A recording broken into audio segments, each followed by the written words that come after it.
9 GB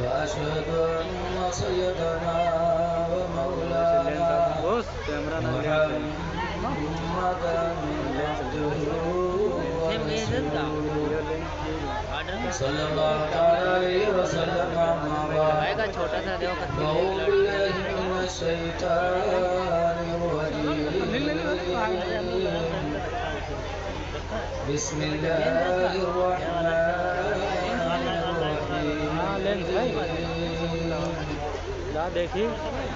أينما تكونوا يدرككم الموت ولو كنتم في بروج مشيدة آمنت بالله صدق الله العلي العظيم درود شریف پڑھیے صلی اللہ علیہ وسلم وعلى آله وصحبه وبارك وسلم صلاة وسلام عليك يا سيدي يا رسول اللہ صلی اللہ علیہ وسلم۔ حضرات بڑا خاموشی اختیار کریے۔ الحمدللہ ہم اور آپ اللہ والے کے عرس کی محفل میں آئے ہیں، اپنی نبی کی میلاد کی محفل میں آئے ہیں، تو شور شرابہ نہ کریں، سکون کے ساتھ تھوڑی دیر کچھ باتیں سن لیں۔ ابھی نقیب اہل سنت حضرت علامہ مولانا محمد سلمان رضا صاحب نے آپ کو بہت سمجھایا، تھوڑا اس کا خیال رکھیے۔ اور ماشاءاللہ ابھی آپ کے سامنے بڑی سنجیدگی کے ساتھ حضرت مفتی محمد انس صاحب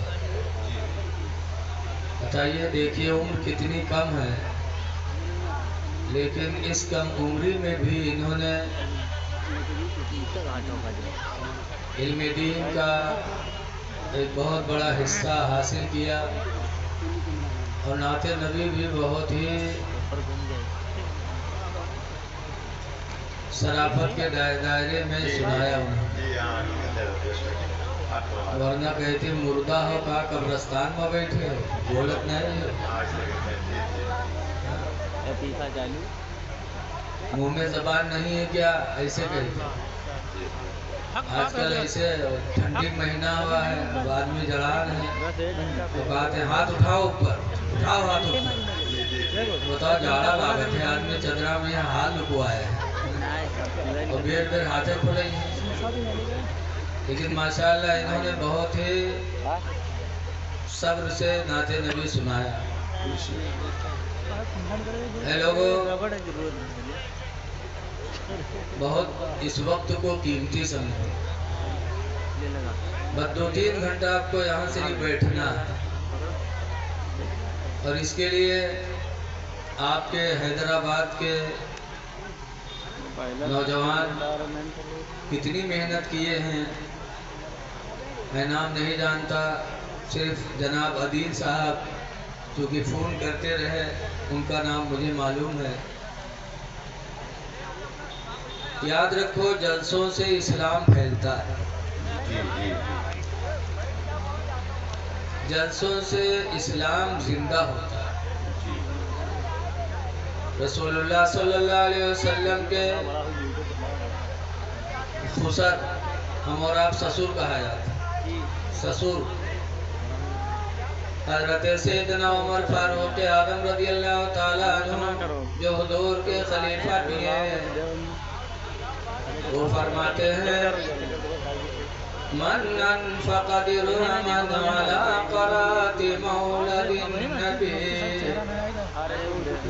نبی کے میلاد پڑھانے پر 1 درہم خرچ کیا. اب 1 درہم زمانے میں یا 250-300 روپیہ سمجھ لیں، کیونکہ درہم چاندی کا نام ہے، ایک سکے کا.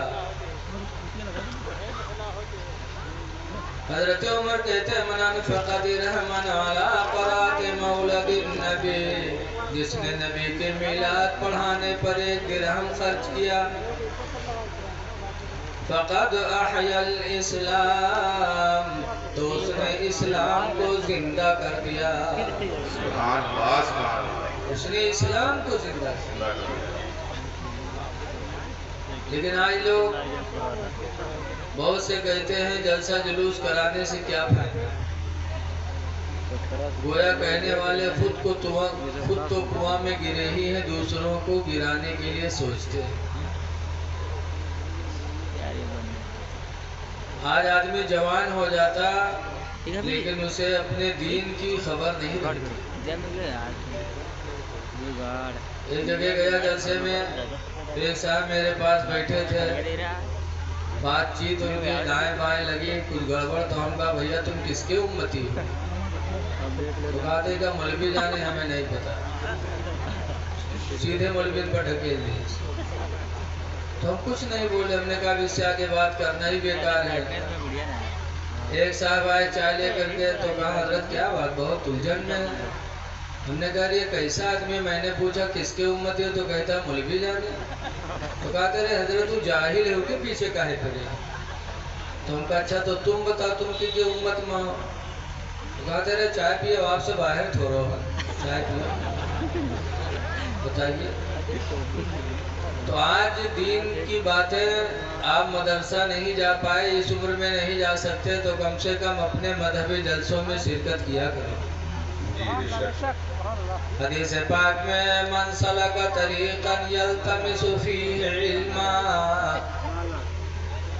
جب کوئی انسان راستہ چلتا ہے دین سیکھنے کے لیے، سہل اللہ بہ طریقا من طرق الجنہ، تو اللہ اس کے لیے جنت کے راستوں میں سے ایک راستہ آسان فرما دیتا ہے. دین سیکھنے چلو. تو قرآن کی آیت میں نے پڑھی، اللہ تعالیٰ فرماتا اینما تکونو، اے لوگو تم جہاں کہیں بھی رہو گے، یدرککم الموت، موت کا فرشتہ تم کو پکڑے گا، موت تم کو آئے گی. وَلَوْ كُنْتُمْ فِي بُرُوجٍ مُشَيَّدَةٍ، اگرچہ تم موت سے بچنے کے لیے کسی مضبوط کوٹھری میں بند ہو جاؤ.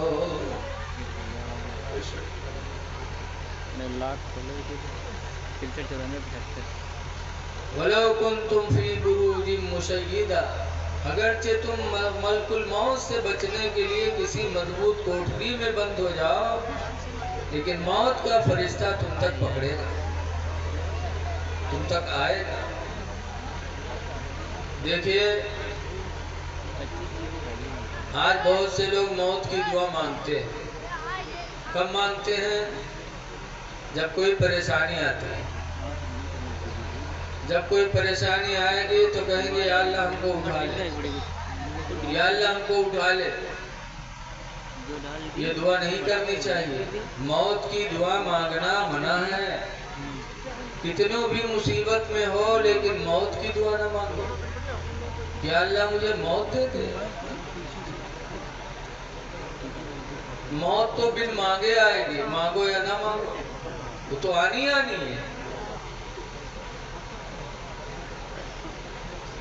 اے لوگوں مصیبتیں آئیں تو صبر کرو. حدیث قدسی ہے، اللہ کا فرمان ہے، میرے نبی فرماتے ہیں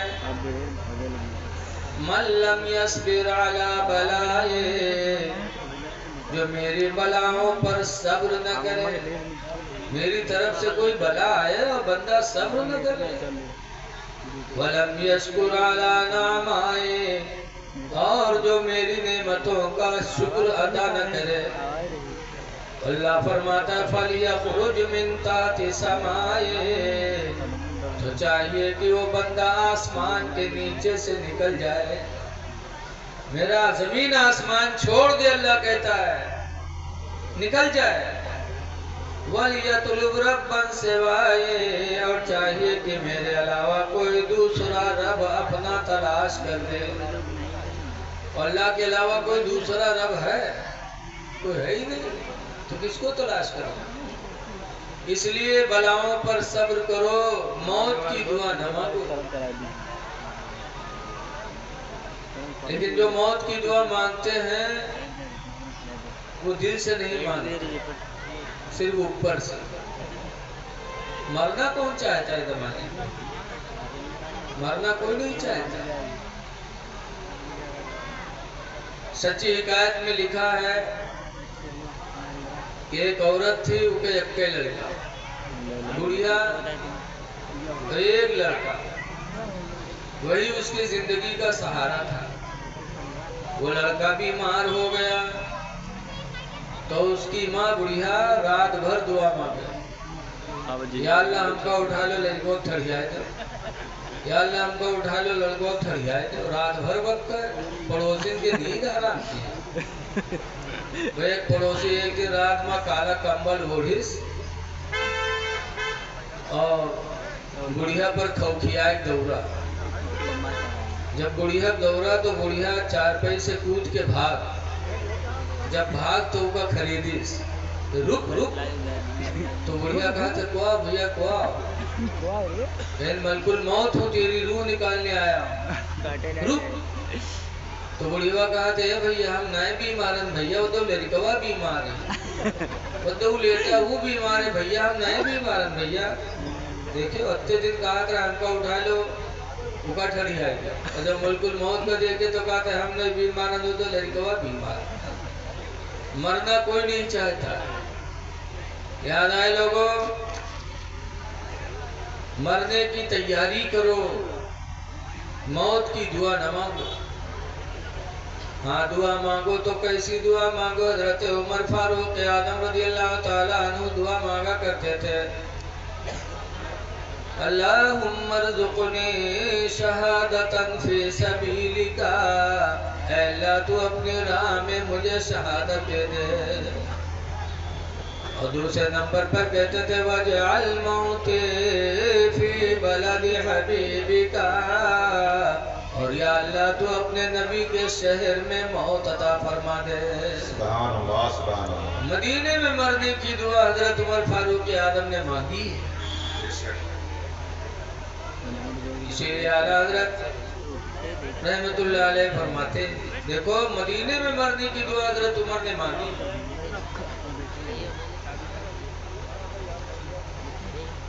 مکہ میں مرنے کی دعا کیوں نہیں مانگی؟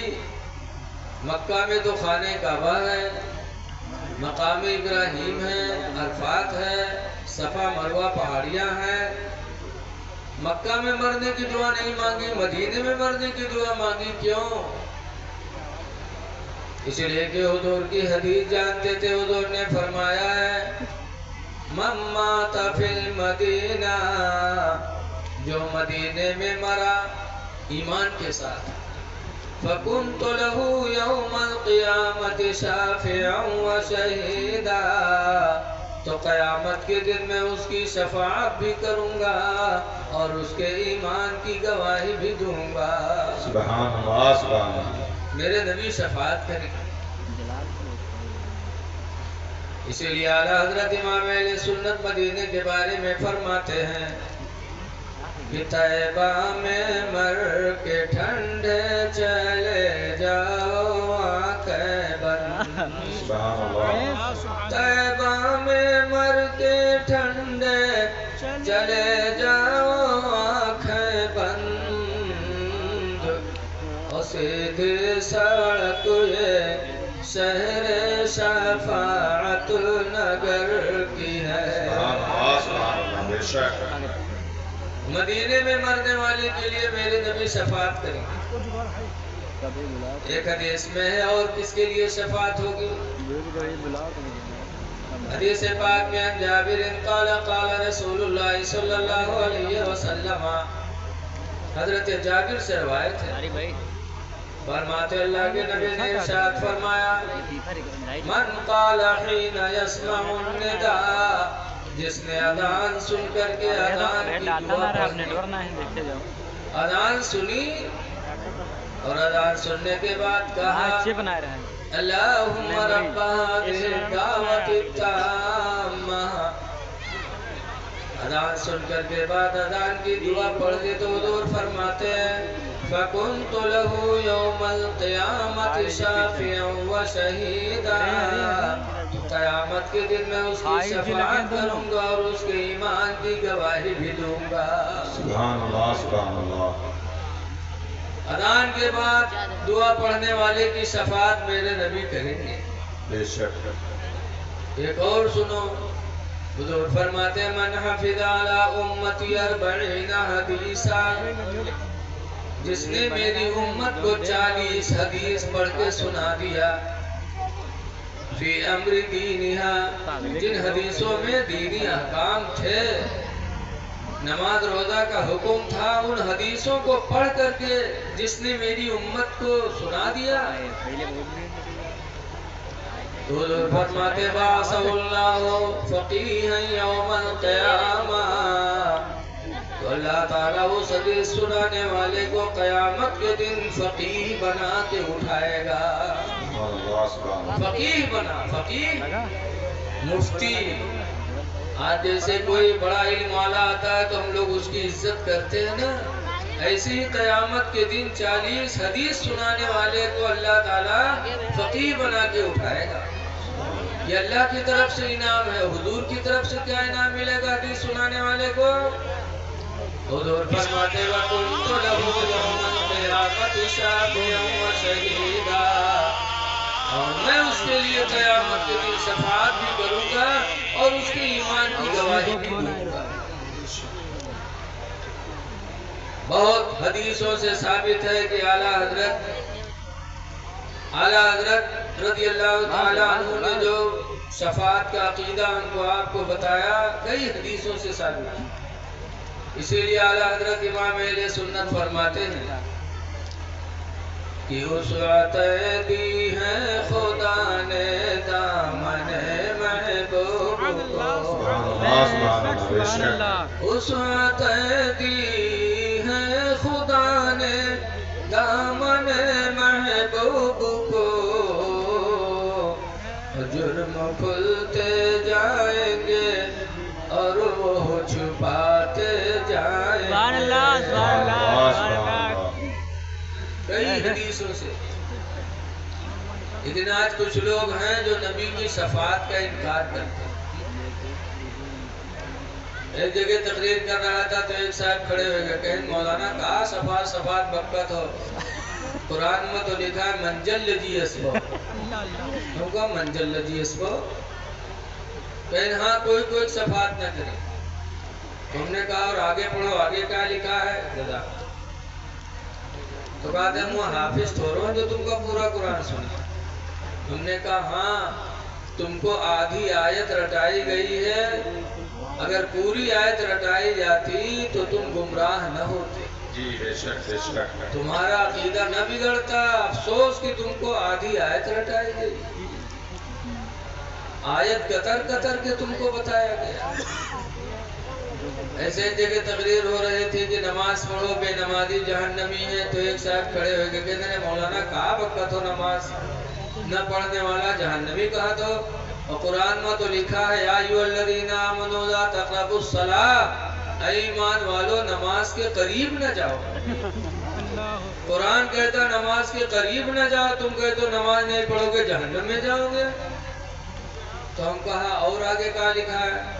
تو وہ یہی بات بتائی، اس کے پورے قرآن کے حافظ تھورو۔ ہم نے کہا اگر تم کو پوری آیت یاد ہوتی تو تم یہ بولی نہ بولتے۔